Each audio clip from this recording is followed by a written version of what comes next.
दोस्तों डीएलएड द्वितीय सेमेस्टर का जो है आपका जो है ये विज्ञान का जो प्रश्न पत्र है जो कि आपका 4 अप्रैल 2025 को हुआ है, उसके हल को देख लेते हैं। चलिए, सबसे पहला क्वेश्चन है कि किस ग्रह को जो है पृथ्वी की बहन कहते हैं। तो जो है शुक्र ग्रह को पृथ्वी की बहन कहा जाता है। नेक्स्ट आपका प्लास जो है किस वर्ग का उत्तोलक है।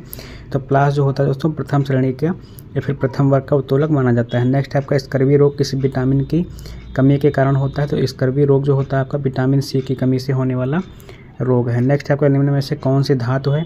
तो धातु जो होती है सोडियम को धातु माना जाता है। नेक्स्ट आपका 1 जूल होता है। तो 1 जूल जो होता है न्यूटन इंटू मीटर के बराबर होता है, यानी कि 1 न्यूटन इंटू 1 मीटर वाला सही होगा। अब उत्तरीय प्रश्नों को देख लेते हैं। चलिए, सबसे पहला है कास्टिक सोडा और खाने वाला सोडा का रासायनिक सूत्र लिखिए। तो कास्टिक सोडा का जो है आप लिख देते हैं NaOH और इसका खाने वाला सोडा का होता है NaHCO3। ये दोनों केवल फार्मूले ही लिखने थे, तो ये इतना ही लिखना था। नेक्स्ट आपका प्रकाश संश्लेषण से आप क्या समझते हैं। तो प्रकाश संश्लेषण जो है सूर्य की उपस्थिति में पेड़ पौधों का अपना भोजन, पेड़ पौधों के द्वारा जो अपना भोजन बनाने की क्रिया है उसी को प्रकाश संश्लेषण कहा जाता है। नेक्स्ट आपका समस्थानिक एवं संभारिक से आप क्या समझते हैं, उदाहरण सहित स्पष्ट कीजिए।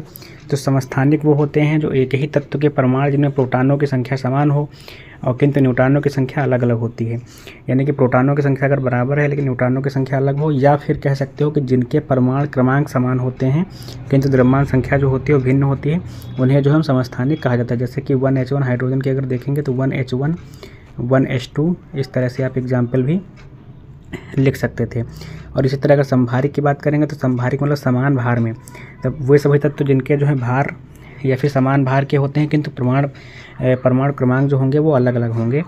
जैसे कि 18 आर्गन का जो है 40, ठीक है, और आपका जैसे पोटेशियम का 19 के 40, इस तरह से जो है ये एग्जाम्पल इसके हो जाते हैं। नेक्स्ट आपका सरल मशीनें कितने प्रकार की होती हैं। तो सरल मशीनें बेसिकली दोस्तों 6 प्रकार की मुख्यतः पाई जाती हैं। यह होती हैं जैसे कि झुका तल, लीवर है, पहिया है, पुली, धुरी, इस तरह से आप लिख सकते थे।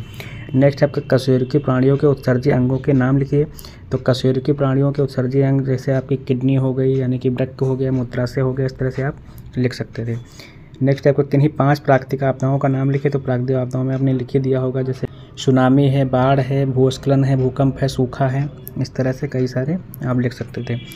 नेक्स्ट आपका संतुलित आहार क्या है। तो संतुलित आहार वो होता है जिसमें जो है सभी पोषक तत्वों की जो है मात्रा होती है और हमारे शरीर के लिए आवश्यक होता है, और हमें इसलिए लेना चाहिए क्योंकि वो रोग इत्यादि से दूर रहते हैं और हमें सारे पोषक तत्व जो हैं मिल जाते हैं। इस तरह से आप लिख दिया होगा। और भौतिक रासायनिक परिवर्तन भी आपने लिख दिया होगा। इसी तरह से सारे ऊर्जा संरक्षण का नियम वगैरह जो है ये भी ऊर्जा को जो है ना ही समाप्त कर सकते हैं ना ही वो कर सकते हैं, इस तरह से। और पादप कोष का नामांकित चित्र, ये सब क्वेश्चन हो गए होंगे। दोस्तों चैनल को सब्सक्राइब कर लीजिएगा, वीडियो को लाइक कर दीजिएगा और हमारे अन्य जो सब्जेक्ट हैं और अन्य सेमेस्टर के प्लेलिस्ट आप अपलोड हैं आप उसको देख